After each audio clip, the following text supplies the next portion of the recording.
उत्तर प्रदेश में पहले चरण के लिए होने वाले विधानसभा चुनाव के लिए प्रचार अभियान को 48 घंटे पहले खत्म हुआ। चुनाव प्रचार के आखिरी दिन सभी राजनीतिक दल के नेता पूरे दमखम के साथ अपनी अपनी पार्टी के लिए वोट मांगते नजर आए। आखिरी दिन कहीं पर राजनीतिक दलों की ओर से प्रेस कॉन्फ्रेंस की गई, तो कई जगहों पर नेता अपनी पार्टी के लिए डोर टू डोर कैंपेन करते दिखाई दिए। उत्तर प्रदेश की 18वीं विधानसभा चुनाव के लिए पहले चरण में 10 फरवरी को वोट डाले जाएंगे। मतदान चुनाव 7 बजे से शुरू होगी और शाम 6 बजे तक चलेगी। जिन 11 जिलों की 58 विधानसभा सीटों पर होने वाले मतदान में कुल 623 प्रत्याशी अपनी किस्मत आजमा रहे हैं। सभी प्रत्याशियों की किस्मत का फैसला 10 मार्च को मतगणना के बाद होगा। पहले चरण में पश्चिमी यूपी के जिन 11 जिलों में मतदान होना है उनमें शामली, मुजफ्फरनगर, बागपत, मेरठ, गाजियाबाद, गौतम बुद्ध नगर, हापुड़, अलीगढ़, बुलंदशहर, आगरा के अलावा मथुरा शामिल है। अब आपको ग्राफिक्स के जरिए बताते हैं कि किस जिले में कितनी विधानसभा सीटों पर पहले चरण में वोट डाले जाएंगे। पहला चरण 10 फरवरी। यूपी में 10 फरवरी को पहले चरण की वोटिंग। शामली के 3 विधानसभा सीटों पर होगा मतदान। मुजफ्फरनगर में 6 विधानसभा सीटों पर वोटिंग। मेरठ में 7 विधानसभा सीटों पर होगा मतदान। बागपत में 3 विधानसभा सीटों पर डाले जाएंगे वोट। गाजियाबाद में 5 विधानसभा सीटों पर होगी वोटिंग।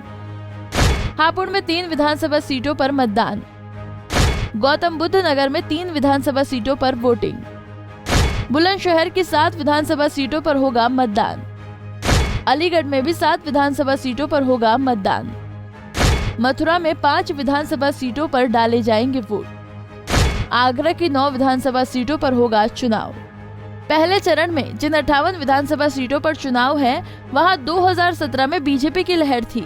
बीजेपी ने 53 विधानसभा सीटें जीतकर सपा, बसपा और राष्ट्रीय लोकदल को मुकाबले से पूरी तरह बाहर कर दिया था, क्योंकि 2017 के विधानसभा चुनाव में समाजवादी पार्टी और अखिलेश यादव की पार्टी ने अलग अलग चुनाव लड़ा था, जिसके चलते इन दोनों पार्टियों के खाते में सिर्फ 3 सीटें आई थी, जबकि मायावती की बहुजन पार्टी को सिर्फ 2 सीटों से ही संतोष करना पड़ा था।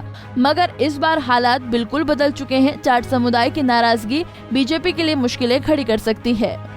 विधानसभा चुनाव के लिए जिन 58 विधानसभा सीटों पर मतदान होने वाले हैं उन सभी सीटों पर जाट समुदाय का खासा प्रभाव है, क्योंकि साल 2014 के लोकसभा चुनाव के बाद इन सभी सीटों पर जाटों के वोट बैंक के बदौलत बीजेपी जीत दर्ज करती आई है। मगर किसान आंदोलन के बाद से जाटों की नाराजगी अब बीजेपी के लिए इन सीटों पर संकट खड़ी कर दी है। बीजेपी के लिए इन सीटों पर जाट समुदाय का वोट पाना इसलिए जरूरी है क्योंकि पश्चिम उत्तर प्रदेश की राजनीति में एक कहावत है, जिसके साथ जाट उसके ठाट। पंजाब केसरी के लिए ब्यूरो रिपोर्ट।